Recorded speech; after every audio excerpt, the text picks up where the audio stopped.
Hey guys, welcome to Genealogy and Chronology. If you like to learn about genealogies of people, characters, and chronology of events, consider subscribing to our channel. Today we will be discussing about the list of chieftains of Dunedain, their origin and history, the list of chieftains and how they went on to reunite the house of Eärendil the Mariner.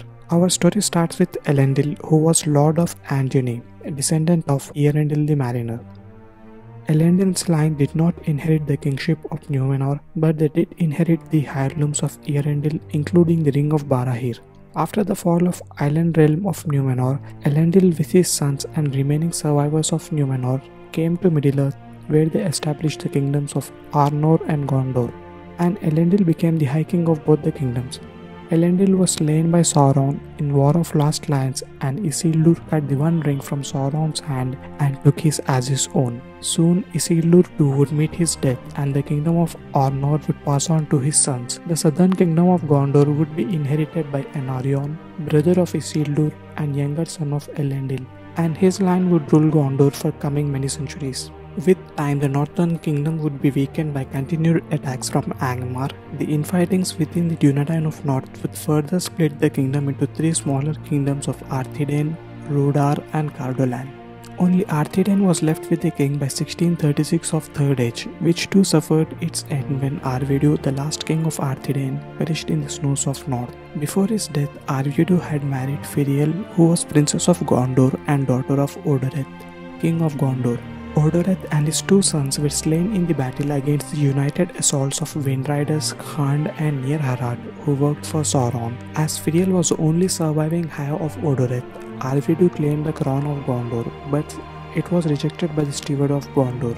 Soon the line of kings would die out in Gondor too, and stewards would rule Gondor in the place of kings until both the kingdoms were reunited by King Elessar in 3019 of Third Age. The son of Arvidu was Aranarth, who ruled over his people as a chieftain instead of a king, and hence the line of chieftains would come to be. With Sauron becoming more stronger with time, the line of Dunedain would become a secret. Little is known about the chieftains of Dunedain except that they were wandering men fighting the servants of Sauron. Their deeds and labors remain a mystery to us. There were a total of 16 chieftains of Dunedain, of which Aragorn II would be the last.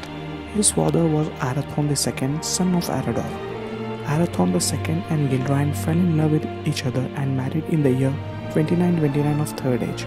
Gilraen was daughter of Dirhael, who himself was a descendant of Aranarth, the first chieftain. Arathorn II would be slain by orcs in the year 2933 of Third Age, just 2 years after the birth of his son Aragorn II. Gilraen would take the young heir of Isildur to Rivendell, where he would be fostered by Lord Elrond. When Aragorn came of age, he met Arwen, daughter of Lord Elrond, and soon they both fell in love. Lord Elrond was not happy to see her daughter love a mortal man, but seeing the love they had for each other, he gave in. But he would not give a hand to any man whose title was less than to that of King of Arnor and Gondor. Aragorn would go on to become part of the Fellowship of the Ring, and after the destruction of the One Ring, he would be crowned the king of both realms of Arnor and Gondor in 3019 of Third Age. Aragorn and Arwen would be married soon after his coronation. Eldarion, son of Aragorn and Arwen, was born in the year 1 of Fourth Age, and in later years they would be blessed with unknown number of daughters. King Elessar would die in the year 120 of Fourth Age, as is the fate of men, at the age of 210. Arwen too would pass away in the grief of her husband's death in the same year in Lothlorien. Eldarion would succeed his father as the second king of the reunited kingdoms of Arnor and Gondor. I hope you all like this brief overview of the chieftains of Dunedain. Be sure to follow along as we discuss more about Middle-earth in coming days. Thank you.